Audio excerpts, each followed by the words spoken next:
I am Lisa McPike Smith. This is Sundance Record Lagoon, and I am, operational manager. My name is Kevin Douglas Smith. So the name of our shop is Douglas Smith Soap Company, and we hand make artisan soaps. My name is Josie Valletta. I serve as the downtown manager for the city of San Marcos. Dr. Jake Waddingham, and I'm assistant professor in the Department of Management in the McCoy College of Business at Texas State University.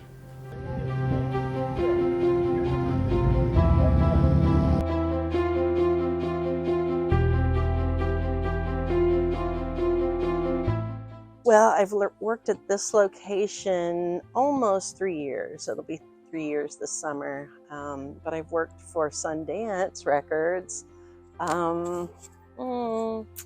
probably a total of 6 or 7 years, I think. I started working for Sundance Records in the 90s, and now it is Sundance Record Lagoon, so it's a combination of two entities. Sig's Lagoon is owned by another guy that worked for Sundance at the same time I did, and he went on to open his own business, Sig's Lagoon, in Houston. So the name has changed, and I don't know that the product has changed too much. We used to sell more CDs and cassettes, and now it's mostly records. So I open and, count money and do restocking inventory. When we do get inventory, I put that into the computer database and kind of make sure it's, accounted for. A lot of cleaning, a lot of organizing. I order incense and put it out when it comes in. Like I said, in the 90s, I was a student here at Southwest Texas, and it just looked like a fun place to work. And I went in one day and I said, man, I really would like to work here, and they hired me. So we all have a very good, trusting, just a bond, I guess. So when they asked me to come back, I was like, yeah, I want to come back. It was fun.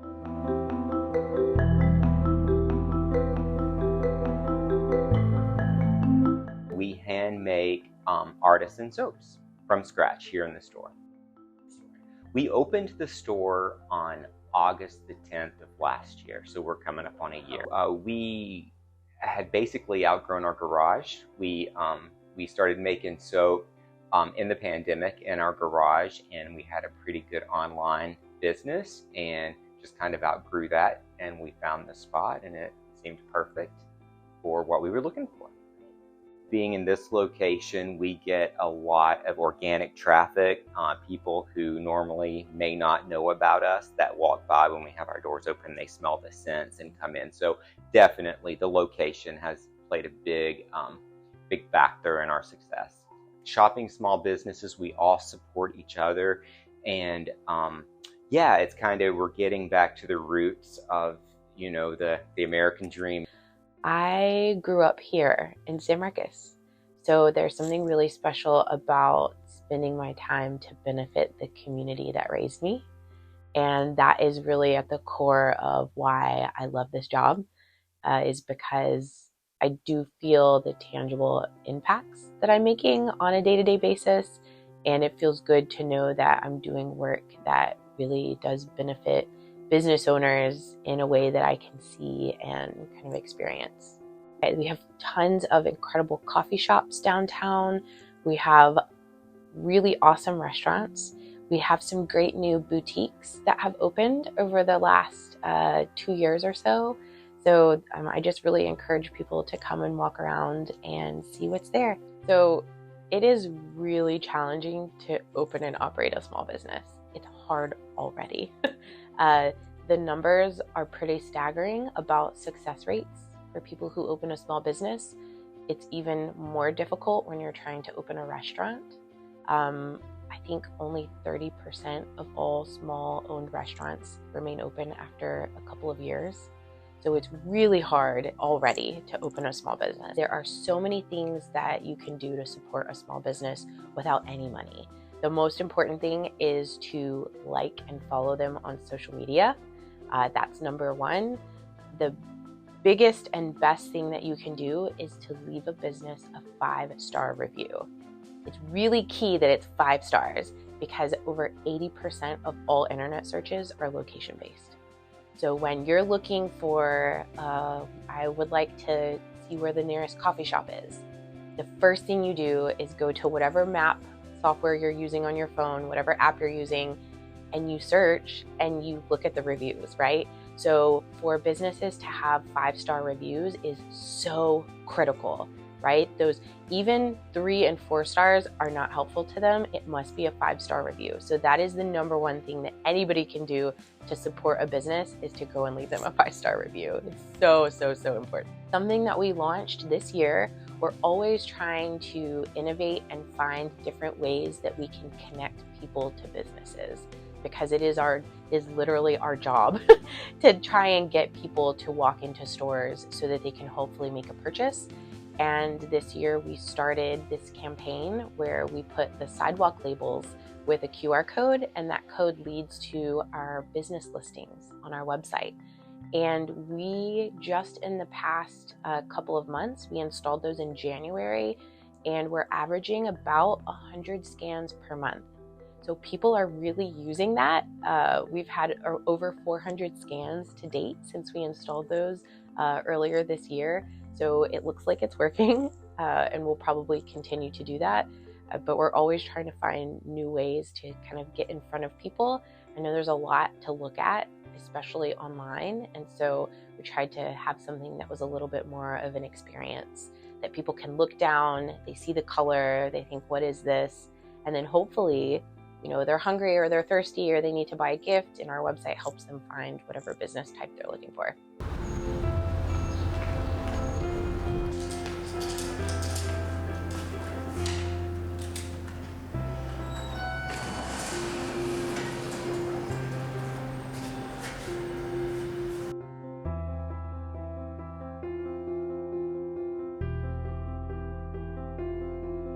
I would say one of my favorite things about shopping small is learning about the small business owner and the employees that are there. You really get to hear a lot of personal stories and reasons why they have certain products in the store, and that just adds a lot of value to the thing that you're purchasing. All right, it goes beyond just being a book.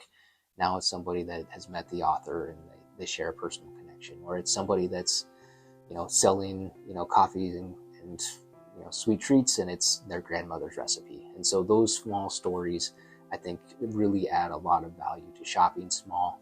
And a lot of them are really excited to share those details. You just have to go into the shop and kind of learn about them for yourself. One of the bigger challenges that small businesses face is trying to have that, you know, consistent brand marketing that, you know, while word of mouth is great, can be a lot slower and a lot more costly than, say, some of the other bigger businesses. So there are a couple of advantages that small businesses can use to help bring in those customers and to build a really good following. One of them is going to be just the place or the environment. If you think about an example of, say, a bookstore like Barnes & Noble, it's a great location for buying books. It's got the coffee shop inside, it's got the books, but it's going to be kind of the same whether you're, you know, here in town, in Austin, wherever else it may be.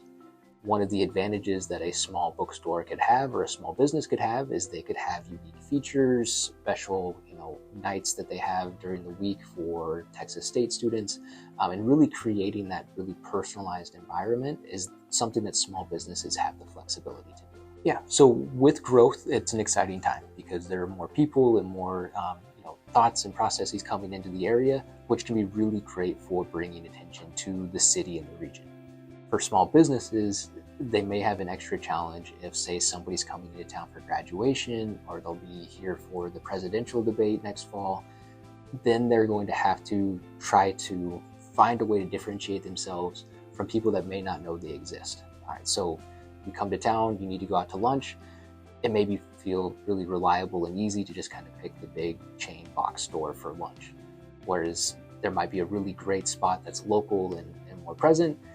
They just don't know about it yet. So as this growth is happening, as there are a lot of changes, it's going to be a challenge for small businesses to try to make sure that they continue to have those marketing campaigns, have the word of mouth get out there, so people just know that it's there and available, and that can be a pretty big challenge. My research and some of the things that I do here is looking at entrepreneurs who have, for better or worse, closed their business and have made a career transition. And so we see a lot of evidence that small business owners and those that unfortunately do have to close down, they also struggle to go get a traditional 9-to-5 job afterward. So we're working on a lot of research to find ways to help with that transition, whether it's because you have to move, maybe you're not as passionate about the business anymore, tough economic times just forced it to close, that person still has to have a career after that. And so we're trying to find ways to help support and help them communicate the next step of their career journey. So every consumer preference is going to be different, but I think there are a lot of advantages to shopping small. If you really want to see your dollar have an impact, by shopping at small businesses, you're able to support and keep that business functioning.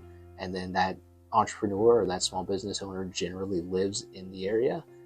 They're paying employees who are often students or local residents, and they're buying supplies or getting their personal groceries from local shops here in town.